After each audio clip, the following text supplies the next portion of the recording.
नमस्कार, खबरों का पंचनामा में आपका स्वागत है। मैं हूं आपके साथ अंशिका। हम लेकर आए हैं देश दुनिया की 5 बड़ी खबरें, जिनके विश्लेषण के लिए मेरे साथ स्टूडियो में मौजूद हैं कैपिटल टीवी के editor in chief doctor Manish Kumar. Doctor साहब, बहुत बहुत स्वागत। धन्यवाद। सबसे पहले नजर डालते हैं हेडलाइंस पर। पीएम मोदी के आवास पर नड्डा शाह की मौजूदगी में देर रात हुई हाई लेवल मीटिंग। यूसीसी समेत चुनावी रणनीति पर हुई लंबी चर्चा। बैठक से विपक्ष में मची खलबली। हिंसा के बीच 2 दिवसीय दौरे पर मणिपुर पहुंचे राहुल गांधी। कांग्रेस नेता की यात्रा का हुआ जोरदार विरोध। गो बैक राहुल के लगे नारे। महाराष्ट्र के डिप्टी सीएम देवेंद्र फडणवीस के दावों पर मचा बवाल। शरद पवार पर लगाए पीठ पीछे छुरा घोंपने के आरोप। 2019 के शपथ ग्रहण कांड पर किए कई बड़े खुलासे। यूसीसी पर बीजेपी के दाव से फंस गया विपक्ष। आपने किया समर्थन तो कांग्रेस समेत कई विपक्षी दलों ने किया विरोध। एनसीपी हुई न्यूट्रल। दिल्ली में एनडीएमसी का बड़ा फैसला। लुटियंस दिल्ली में बदला सड़क का नाम। औरंगजेब लेन को बदलकर किया डॉक्टर एपीजे अब्दुल कलाम लेन।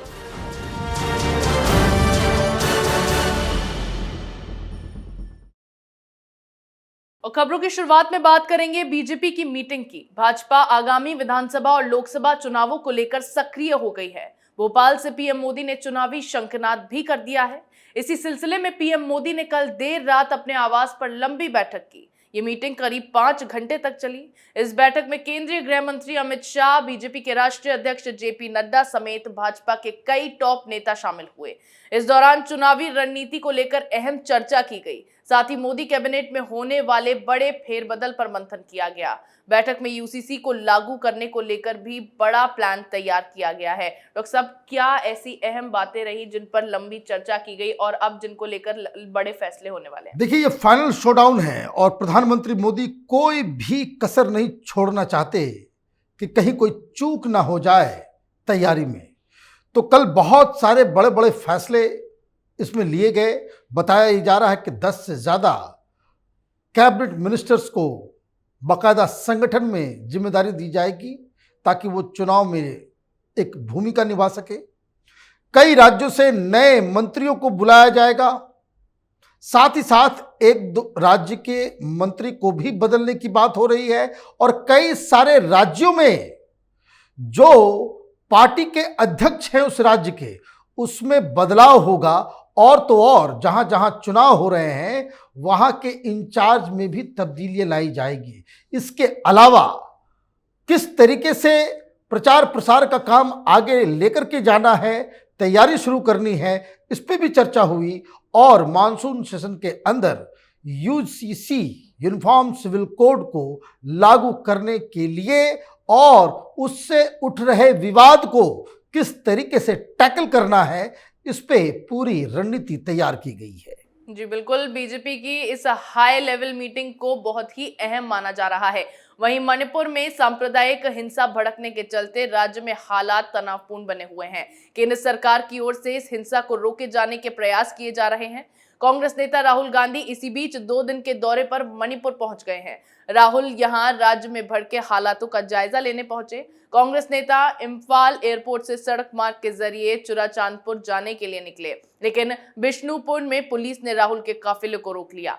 इसके खिलाफ पार्टी कार्यकर्ताओं और स्थानीय लोगों ने विरोध प्रदर्शन किया। साथ ही राहुल के काफिले को रोके जाने की कांग्रेस की ओर से भी आलोचना की गई। दूसरी तरफ राहुल के इसी दौरे का मणिपुर में विरोध भी किया गया और गो बैक राहुल के नारे लगे। डॉक्टर साहब, राहुल गांधी मणिपुर में हिंसा रोकने गए, लेकिन वहां तो खुद ही उनके जाने पर बवाल हो गया। देखिए, राहुल गांधी क्यों जा रहे हैं वहां? राजनीति कर रहे हैं। राहुल गांधी के कहने से वहां हिंसा रुक जाएगी? अरे, राहुल गांधी को तो मणिपुर के 4 डिस्ट्रिक्ट्स के नाम ढंग से मालूम नहीं होंगे। मालूम भी होगा तो प्रोनाउंस नहीं कर पाएंगे। और वो शांति संदेश लेकर के पहुंचे। अच्छा, ठीक है, आपको अधिकार है जाने का वहां, लेकिन आप वहां के पीस को, वहां के ट्रैंक्विलिटी को डिस्टर्ब करने का अधिकार आपको नहीं दिया जा सकता। वहां ये पहुंचे, सरकार ने कहा ठीक है आप जाए, लेकिन सड़क के रास्ते से ना जाए। सड़क से इसलिए जाना चाह रहे थे, दिल्ली से पूरे हवाई जहाज के अंदर जो है वो बैठे हुए थे दिल्ली के पत्रकार, यूं फोटो आएगा, ये रिपोर्ट होगी, ये सारा कुछ होगा, वो एक इवेंट क्रिएट करना चाह रहे थे। वहां की पुलिस ने कहा कि आपको जहां भी जाना है हेलीकॉप्टर की व्यवस्था है, आप हेलीकॉप्टर से जाएं। आप सड़क के रास्ते इसलिए नहीं जाएं क्योंकि दो चीजें, एक आपके ऊपर हमला हो सकता है, पहाड़ी रास्ता है, और दूसरी तरफ पहाड़ों से अगर आपका काफिला गुजरेगा, 10-12 गाड़ियां उधर से गुजरेंगी, तो गांव दूर से नजर आएगा कि कहीं फिर से कोई आतंकवादी तो नहीं आ गया। तो एक अफवाह का माहौल बन सकता है, हिंसा फिर से भड़क सकती है, तो इसलिए उन्हें रोका गया। लेकिन ये तो तैयारी करके आए थे कि बवाल होगा, हम पहले दौर में बात नहीं मानेंगे, तो वो उन्होंने किया। हिंसा भड़क गई, वहां बवाल मचा, आंसू गैस के गोले छोड़े गए, फिर काम वही किया जो उनको शुरू से ही करना था, फिर वापस गए हेलीकॉप्टर से, जहां उनको जाना था वो वहां गए। तो समझने वाली बात यह है कि ये गिद्ध राजनीति है। वल्चर यही काम करते हैं, जहां कहीं लाश नजर आ जाए, हिंसा नजर आ जाए, मौत नजर आ जाए, ये पॉलिटिकल टूरिज्म करने का जो है नया सबब मणिपुर में अशांति है। सारी पार्टियों को मिलके कैसे वहां पे हिंसा को रोका जाए, उसके लिए काम करना चाहिए, जबकि ये जानते हुए कि वहां की रीजनल पार्टियां, साथ ही साथ जो ऑल मणिपुर स्टूडेंट यूनियन है, इन लोगों ने पहले ही कह दिया था कि ये जो हिंसा भड़क रही है वो कांग्रेस पार्टी की नीतियों की वजह से भड़क रही है, Rahul Gandhi is not welcome. लेकिन फिर भी आपको इवेंट करना था तो आपने किया, लेकिन नतीजा यही निकला कि वो शांति फैलाने गए थे और वहां पे अशांति मचा दिया, मोहब्बत की दुकान खोलने गए थे और नफरत और जहर फैला करके वापस आ गए। जी बिल्कुल, हिंसा के बीच राहुल मणिपुर पहुंचे, जहां सुरक्षा के लिहाज से उनके काफिले को रोका गया, लेकिन कांग्रेस ने उस पर भी तमाशा करना शुरू कर दिया। अगली खबर में बात करेंगे देवेंद्र फडणवीस के चौंका देने वाले आरोपों की। महाराष्ट्र के डिप्टी सीएम देवेंद्र फडणवीस ने एक बार फिर शरद पवार को लेकर बड़ा दावा किया है। फडणवीस ने 2019 में रातों रात सरकार बनाने वाले कांड को याद कर दावा किया कि इसमें शरद पवार का हाथ था।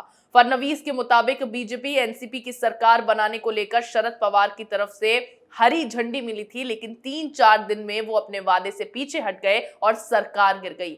ये दावे उस वक्त के हैं जब उद्धव ठाकरे ने कांग्रेस के साथ मिलकर सरकार बनाने का फैसला किया था। डॉक्टर साहब, कितने सच्चे ये दावे और किस तरह से इन दावों ने महाराष्ट्र में बवाल मचाया? देखिए, ये जो दावा किया गया है और उसके बाद शरद पवार ने जो प्रेस कॉन्फ्रेंस करके इसको कबूल भी कर लिया कि हां, एनसीपी तैयार हो गई थी बीजेपी के साथ सरकार बनाने में। बवाल इसलिए मचा हुआ है क्योंकि अब शरद पवार की जो लोकस स्टैंडाई है कि वो एमवीए, वो सेकुलरिज्म, वो कांग्रेस और विचारधारा, ये सब पिछली सीट पे चला गया, क्योंकि अब सारे लोग ये समझ गए कि शरद पवार सत्ता के लिए किसी से भी हाथ मिला सकते हैं। भारतीय जनता पार्टी उस वक्त जब अजीत पवार के साथ मिलके वो सरकार बनाने की कोशिश में लगे हुए थे, वो दौर अलग था। वो इस बात को लेकर के कि उद्धव ठाकरे ने साथ में चुनाव लड़ते हुए गठबंधन को बहुमत आने के बावजूद आपने खुद मुख्यमंत्री बनने के लिए ये सारा कांड किया। आप जिनके खिलाफ लड़े उनसे ये हाथ मिलाकर आपने ये सारा काम किया। तो ये एक पॉलिटिकल कल्चर बताता है हिंदुस्तान में और खास करके महाराष्ट्र के अंदर। जो इंटरव्यू देवेंद्र फडणवीस ने रिपब्लिक टीवी अर्नब गोस्वामी को दिए हैं, वो आप ये समझिए ऐसे ऐसे खुलासे उसमें हुए हैं कि उससे ये साफ पता चल रहा है कि महाराष्ट्र के अंदर जो पहले राजनीति होती थी और एक बहुत ही इसको कह सकते हैं कि अच्छे वातावरण में पॉलिटिकल कल्चर महाराष्ट्र का बिल्कुल अलग हुआ करता था। इस इंटरव्यू के बाद ये कहा जा सकता है कि महाराष्ट्र में राजनीति का जो अब कल्चर बचा है, उसमें सब लोग एक दूसरे के जानी दुश्मन बन गए हैं। जी बिल्कुल, फडणवीस के इन दावों से महाराष्ट्र की सियासत गर्मा गई है। आगे बात करेंगे यूसीसी पर मचे घमासान की। प्रधानमंत्री नरेंद्र मोदी के भोपाल में यूसीसी पर दिए बयान के बाद ये मुद्दा गरमाया हुआ है।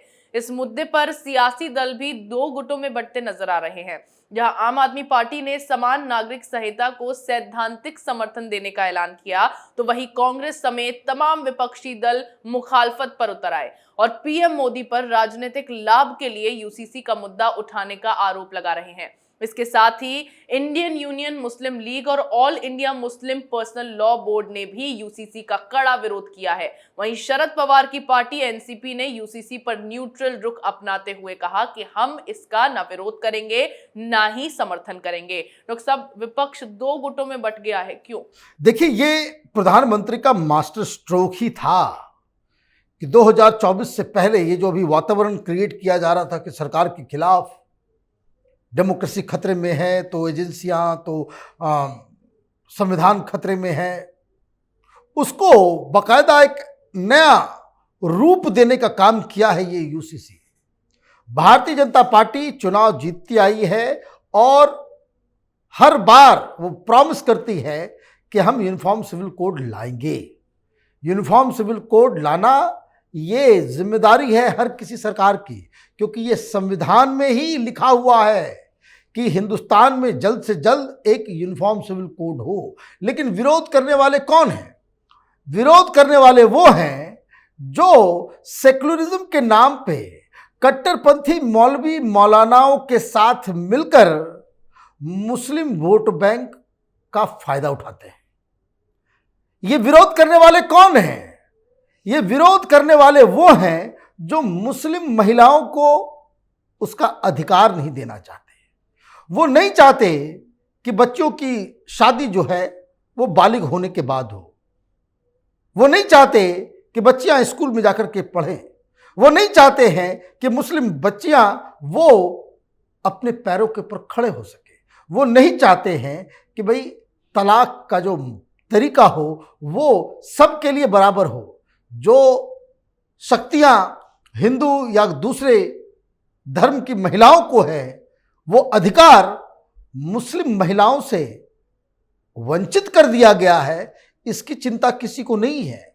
विरोध करने वाले वही लोग हैं जो मुसलमानों के सच्चे दुश्मन हैं। जी बिल्कुल, पीएम मोदी के इस दाव से विपक्ष बुरी तरह फंस गया है और यूसीसी के इस मुद्दे पर विपक्ष दो गुटों में बंटता नजर आने लगा है। आज की आखिरी खबर में बात करेंगे दिल्ली में हुए बदलाव की। नई दिल्ली नगर पालिका परिषद यानी एनडीएमसी ने लुटियंस दिल्ली में औरंगजेब लेन का नाम बदलने का फैसला लिया है। अब इस लेन को doctor APJ Abdul Kalam road के नाम से जाना जाएगा। एनडीएमसी ने सदस्यों की बैठक में लेन का नाम बदलने की मंजूरी दी है। इससे पहले एनडीएमसी ने अगस्त 2015 में औरंगजेब रोड का नाम बदलकर doctor APJ Abdul Kalam road कर दिया था। अब लेन का नाम भी बदल दिया गया है। डॉक्टर साहब, अब लेन का नाम बदला गया है, क्या इस पर कोई बवाल शुरू होगा? क्या विपक्ष की ओर से कोई प्रतिक्रिया सामने? भाई, ईद के दिन एक तोहफा प्रधानमंत्री मोदी की तरफ से दिया गया देश को।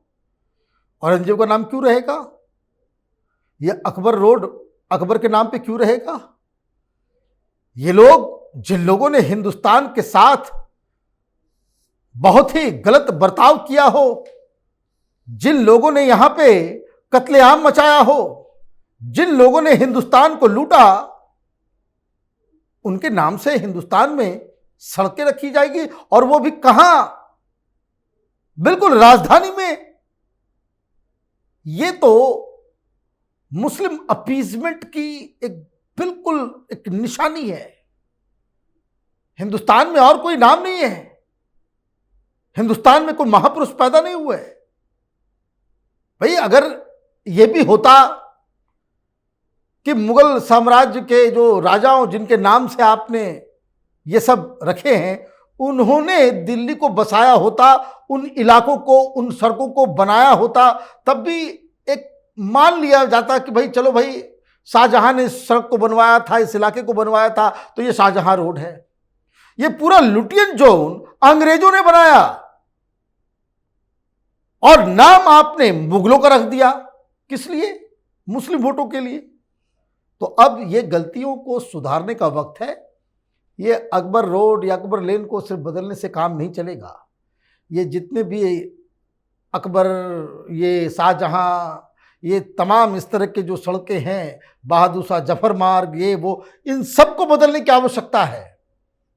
अब नई संसद बन गई है, नया जो है विस्टा बन रहा है, और उसके आसपास जाने का रास्ता वो इस तरह के लोगों के नाम पे होगा, वो उचित नहीं है। ये गुलामी मानसिकता का एक बहुत बड़ा परिचायक है। हिंदुस्तान में सड़कों का नाम, चौराहों का नाम, शहरों का नाम हिंदुस्तान के हीरोज के नाम पे होना चाहिए, विदेशियों के नहीं।